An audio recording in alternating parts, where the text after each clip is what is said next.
વિદ્યાર્થી મિત્રો, એચીવર્સ કોચિંગ ક્લાસીસમાં તમારું હાર્દિક સ્વાગત છે. હું છું અમિત પટેલ અને આજે આપણે જોઈ રહ્યા છીએ ધોરણ 8 ગણિત કલા સ્વાપોથી સત્ર 2 માં પ્રકરણ 7 રાશિઓની તુલના.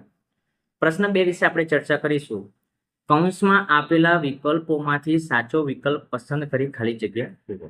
નંબર 1, 50 પૈસા અને 5 રૂપિયાનો ગુણોત્તર. ગુણોત્તર શોધવા માટે સૌપ્રથમ તો આપણે એકમ સરખા હોવા જોઈએ, જે અત્યારે આપણી પાસે નથી. પૈસા અને રૂપિયા, હા, પૈસાને રૂપિયામાં ફેરવી શકાય તો એકમ સરખું બને, અથવા રૂપિયાને પૈસામાં ફેરવાય તો એકમ સરખું બને. તો આપણે એવું કરીએ કે રૂપિયાને જ પૈસામાં ફેરવી દઈએ.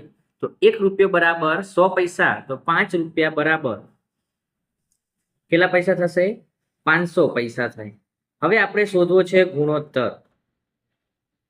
આગળની જે સંખ્યા છે અંશમાં આવશે, પાછળની સંખ્યા એટલે કે 5 રૂપિયા છે. હવે 5 રૂપિયા નહીં બોલીશું આપણે, કેટલા પૈસા બોલીશું? 500 પૈસા બોલીશું. અંશ અને છેદમાંથી એકમ સરખા છે એટલે ક્લિયર થઈ ગયું. અંશ અને છેદમાંથી 0 0 ક્લિયર થઈ ગયા. 50 ને 5 વડે ભાગો એટલે આપણને કેટલા મળે? 10. અંશમાં આપણી પાસે કઈ નથી એટલે 1 અને છેદમાં કેટલા બચ્યા? 10. એટલા માટે ગુણોત્તર જે મળશે આપણને કેટલો મળશે? 1/10. નંબર 2, ગુણોત્તર 2/5 એટલે ખાલી જગ્યા ટકા. ગુણોત્તર એટલે સાદી ભાષામાં આપણે બોલવું હોય તો એ અપૂર્ણાંક સ્વરૂપ છે. હવે આપણે શોધવો છે ટકામાં.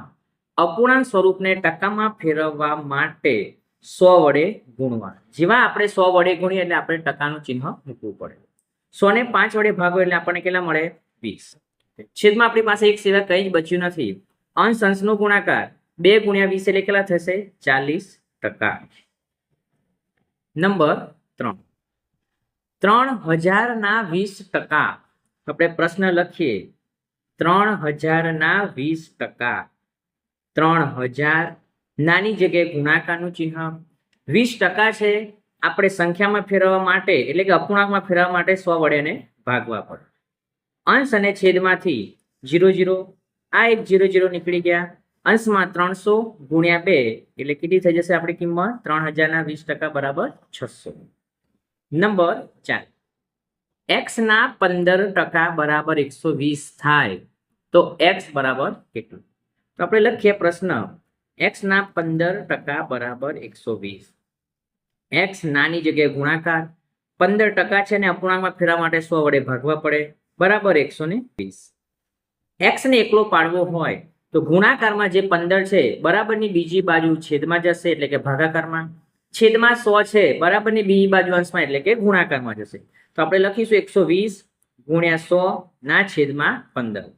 120 ને 15 વડે ભાગીએ એટલે આપણને કેટલા મળે? 8. તો x બરાબર 8 ગુણ્યા 100 એટલે કેટલા થઈ જશે? 800 થશે.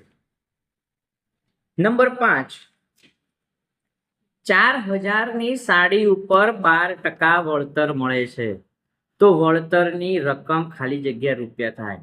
જે વળતર છે આપણી છાપેલી કિંમત પર હોય તો આપણે પ્રશ્ન બનાવીએ. નંબર 5 કે 4000 ના 12%. 4000 નાની જગ્યાએ ગુણાકાર, 12% છે ને અપૂર્ણાંકમાં ફેરવવા માટે આપણે 100 વડે ભાગવા પડે. અંશ અને છેદમાંથી 2 0 2 0 ક્લિયર. અંશમાં બચે આપણી પાસે 40 ગુણ્યા 12, જે 12 ચોક 48 અને 5 6 ને 0 એટલે આપણે જે વળતર છે આપણને કેટલા રૂપિયા મળશે? 480 રૂપિયા. નંબર નેક્સ્ટ વાત કરીએ, પ્રશ્ન નંબર 6.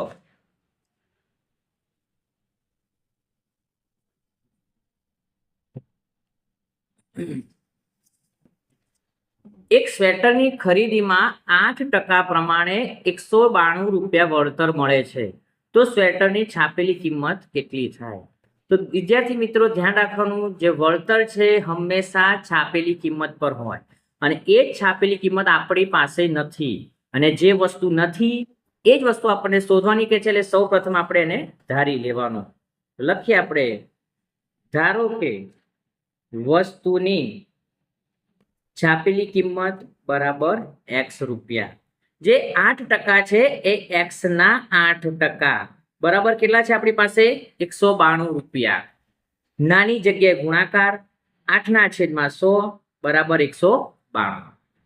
x બરાબર 192, છેદમાં 100 છે બરાબરની બીજી બાજુ અંશમાં જશે એટલે કે ગુણાકારમાં, અને 8 જે છે ગુણાકારમાં છે તો ભાગાકારમાં જશે. 192 ને 8 વડે ભાગીએ એટલે 8 દુ 16, 19 માંથી 16 જાય એટલે 3, અને ઉપરથી ઉતાર્યા 2 એટલે 32, એટલે 8 ચોક 32. તો x બરાબર 24 ગુણ્યા 100, એટલે જે કિંમત મળી x ને કેટલી મળી આપણી પાસે 2400. x બરાબર આપણે શું ધારેલું તો કે વસ્તુની છાપેલી કિંમત, એટલા માટે કે સ્વેટરની જે છાપેલી કિંમત હશે કેટલી હશે 2400 રૂપિયા. નંબર 7, ઉમેશનો પગાર 8000 હતો, તે વધીને 10000 થયો, તો તેના પગારમાં ખાલી જગ્યા ટકા વધારો થયો.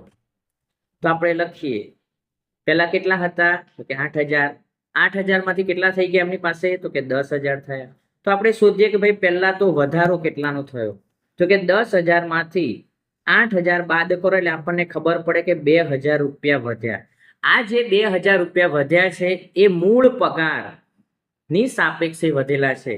હવે એ આપણે વધારો જોઈએ છે ટકાવારીમાં, તો છેદમાં શું આવશે મૂળ પગાર આવશે એટલે 8000, એ 8000 ની સાપેક્ષે આપણને 2000 વધારો થાય છે, પરંતુ પ્રશ્ન છે આપણો ટકાવારીમાં, તો એ ટકામાં ફેરવવા માટે આપણે 100 વડે ગુણવા પડે. અંશ અને છેદમાંથી 0 0 ક્લિયર થઈ ગયા. 8 ને 2 વડે ભાગો એ 4 મળે, અને 100 ને 4 વડે ભાગો એટલે કે આપણને મળે 25. તો એમની જે સેલરી છે પગાર છે એમાં કેટલા ટકાનો વધારો થયો 25% વધારો થયો.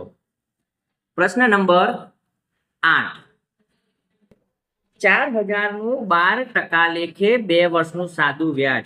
તો સૌ પ્રથમ આપણે લખીએ કે સાદું વ્યાજ શોધવાનું સૂત્ર છે I બરાબર P ગુણ્યા R ગુણ્યા N ના છેદમાં 100. I એટલે કે સાદું વ્યાજ બોલાય, જેને ઇંગ્લિશમાં સિમ્પલ ઇન્ટરેસ્ટ કહેવાય.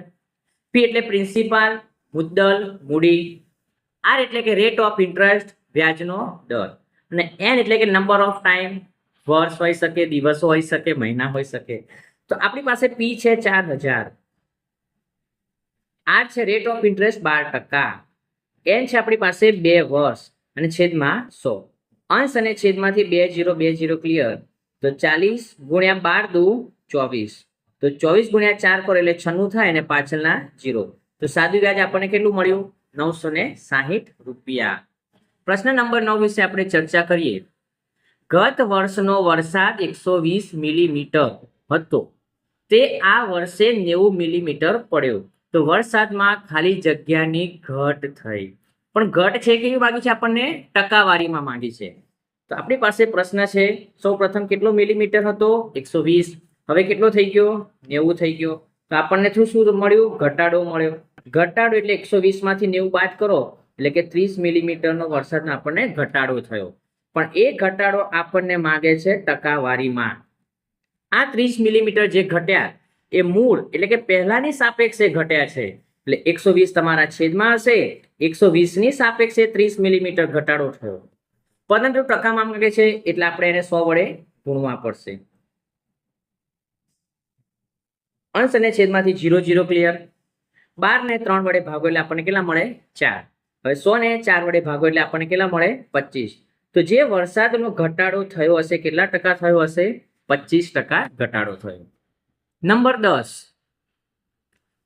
3200 ની વસ્તુ વેચતા તેની ઉપર 4% GST આપવું પડે છે. વસ્તુ તો વેચીએ છીએ 3200, એની ઉપરાંત એટલે કે જે 4% છે 3200 ના 4% છે, તો વસ્તુની વેચાણ કિંમત ખાલી જગ્યા રૂપિયા હોય. તો આપણે લખીએ પ્રશ્ન સોલ્વ કરીએ કે નંબર 10, 3200 રૂપિયા તો તમે ચૂકવશો જ, સાથે સાથે એના 4% એટલે કે 3200 ના 4% એટલે કે છેદમાં 100, 3200 ગુણ્યા 4 ના છેદમાં 100. અંશ અને છેદમાંથી 0 0 ક્લિયર થઈ ગયા. 3200 વત્તા 4 દુ 8, 4 તરી 12, તો 3200 વત્તા 128 એટલે કેટલા થાય 3 3 2 8, એટલે કે આપણે કેટલા રૂપિયા ચૂકવવા પડશે 3328 રૂપિયા ચૂકવવા પડશે. Thank you.